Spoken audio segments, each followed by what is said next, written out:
Well, hello and happy Friday. It is digital host A.J. Wuest welcoming you back to Friday's shorter edition of Before the Four, where I take you through 48's top news stories and then some before our 4 o'clock newscast. Today, we'll go through a few of our top stories. We'll talk about the weather heading into the weekend with Chief Meteorologist Brad Travis.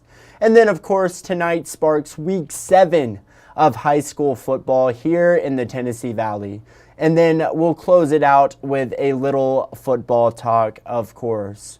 But wherever you're watching, thank you so much for watching and spending a bit of your Friday afternoon here with me.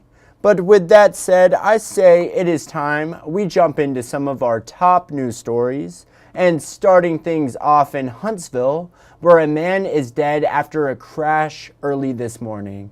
Now, according to the Madison County coroner, Tyler Berryhill, the crash happened around 1:30 this morning along I-565 near Research Park. Don Webster with HIMSI tells us the driver was a man in his mid-20s. Officials tell us that the man lost control of the vehicle and ran off the road. Authorities have not released any additional information at this time, but we'll be sure to update you as soon as we learn more. And staying in Huntsville, a Grissom High School cross-country runner is still recovering after he was injured in a hit and run just a few days ago. Yesterday, 48's Daquan Lee spoke with the student's coach. Take a listen. We have never, with this team, had to go through anything like this. For the Grissom High cross-country team, hearts are heavy, but the camaraderie has never been stronger. Wednesday morning, 14-year-old Chandler Druin was seriously injured in a hit-and-run in front of the entire team. Head coach Christy Benz says it was a horrifying moment to witness, but it also showed the strength of her athletes. When we met this morning, the kids wanted to open in prayer, and one of our seniors, Lucy, led the team in prayer. They're able to communicate with each other. I know the school has offered counseling. We as coaches are very open to talk and help the team as needed. Ben says Druin is a freshman whose family recently moved from Texas to Alabama. He's new to the area and new to the team, splitting his time between cross-country and JROTC. He's done very well in running. You know, being involved in 2 different activities is a lot, and he seemed to have been managing to take care of both of those and be committed to both of them. Benz was able to visit Druin in the hospital and was told doctors are hopeful for his recovery. Since the incident, she says the running community has been very vocal in their support.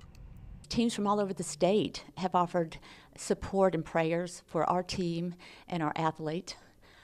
We have been very blessed in that way. The running community is a tight-knit community, and we're experiencing that now. Well, thank you, Daquan, and we are certainly rooting for a speedy recovery for that student, for sure. But now, some Riley security employees claim they have not been paid since early September. 48's Nick Ballinger with the story. For Jason White, the owner of Riley Security, the past 6 months have been a nightmare he can't wake up from. It feels like there's not going to be an end to it right now, but I know that there will be, and I know that we'll make everything right. Bounced checks, liens filed, and unpaid loans have been the reality for the company since February, and that trickles down to the employees. You can't buy food, you can't pay your bills, you can't do anything that revolves around getting paid. You know, it's our livelihoods, and it pretty much puts that on hold. The employee that asked to keep his identity hidden hasn't been paid since early September. Checks were coming in, but the banks wouldn't cash them. That's when they started sending us to check cashing places. And then it got to the point where they just told us not to deposit them until further notice. As for White, his employees are the first people he thinks of every day, even telling me he will pay every cent he owes to them before paying himself. Those are the people that matter most to me. This issue is it's heartbreaking. But how did a company worth $3.1 million fall so hard? The invoices from their clients take 30 days to fill, so Riley sends the invoices to a third-party company that will then loan Riley the money up front until the other invoices are paid. After a 34% drop in revenue in June, White started working with a debt negotiation company. That's when the third-party company put their account on hold, pretty much stopping Riley's cash flow. This is on us. I asked White, what's the light at the end of this tunnel? I don't really know how to answer that question right now because currently there doesn't seem like there is a light at the end of the tunnel. How are you?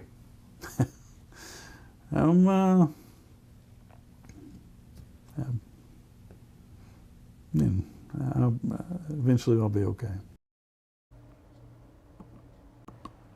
Well, thank you, Nick. And also in Huntsville, where the police department continues to implement new technology.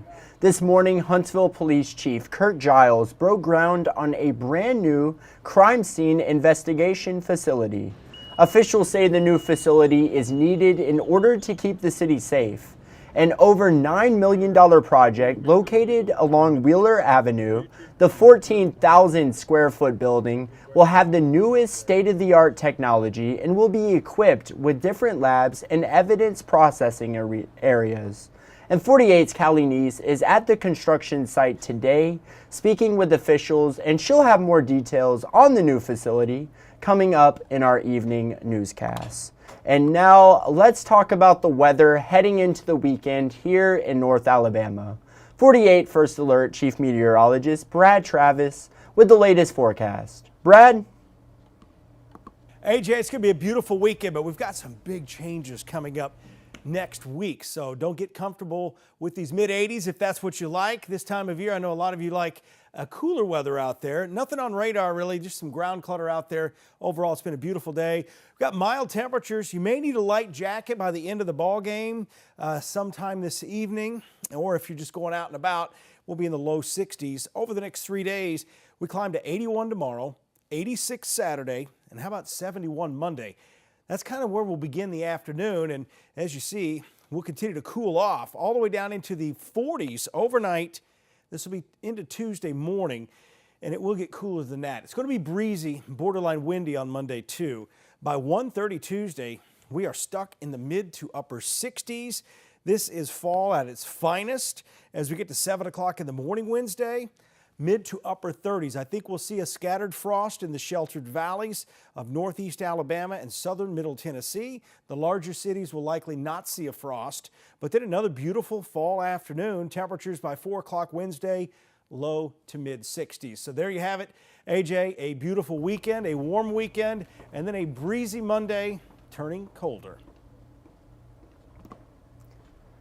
Well, thank you, Brad. And now let's take a look at some of the awesome photos you all sent in from last night's Aurora. What a lovely surprise that was. I just got to say, I had no idea that you could see the northern lights last night until, honestly, I woke up this morning and saw photos that you all sent in. But let's take a look at some of these incredible photos. Let's pull up the circle box here.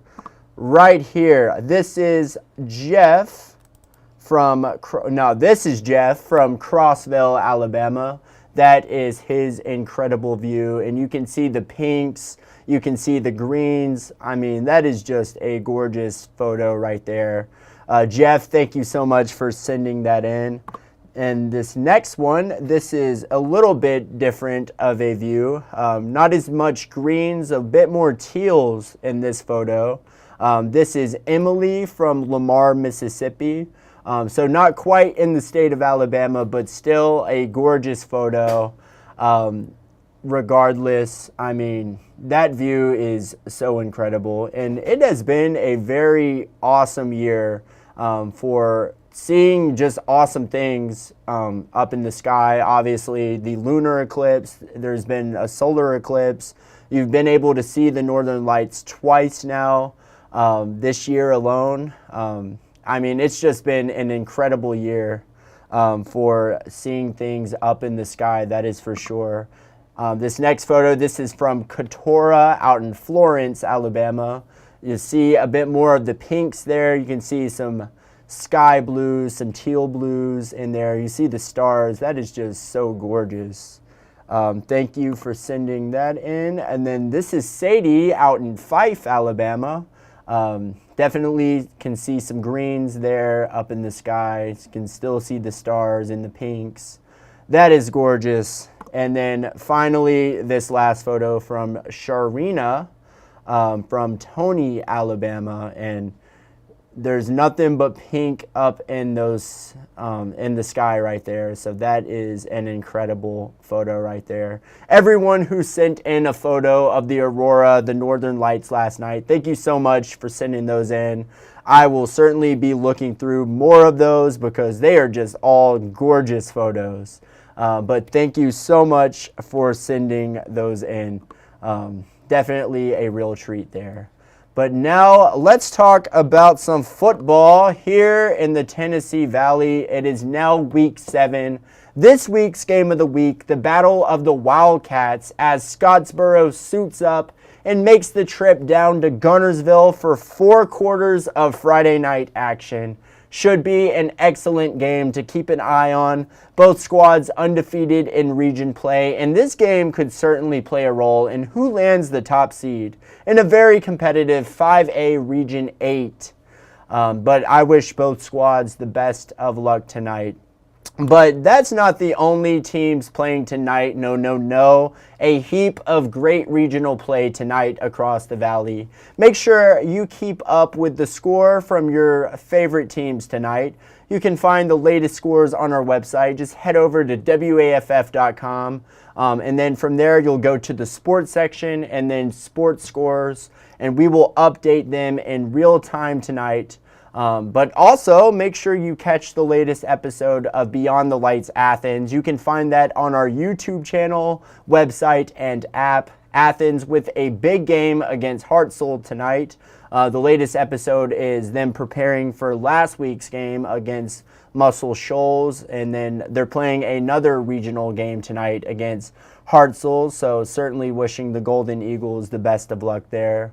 And of course, you're just not going to want to miss 48 Blitz tonight in our 10 o'clock newscast, as well as 48 Blitz OT, starting right at 10:30, wherever you're watching Before the 4 right now. But yeah, that will be right after our 10 o'clock newscast ends. It'll be on YouTube, Facebook, or the 48 Now live stream. Just tune in right at 10:30. You'll hear from yours truly before we toss the ball over to 48's Carl Prather for game recaps and highlights from your favorite teams here in North Alabama. And he might even get a coach from here in the area to speak after on 48 Blitz OT. So stay tuned for that. You're just not going to want to miss it. It's going to be an awesome time. But that just about does it for today's Before the 4. Thank you all for sticking around and spending a bit of your Friday afternoon with me here. If you haven't done so already, make sure you download the 48 digital app, the 48 First Alert weather app, and of course, you're going to want to get the 48 Sports Zone app. You turn on those push notifications, and you will never miss what's going on here and around the Tennessee Valley. You'll never miss a breaking news story. But with that said, that is just about it for today. But of course, as always, have a great weekend, and thank you for watching. You all have a great night.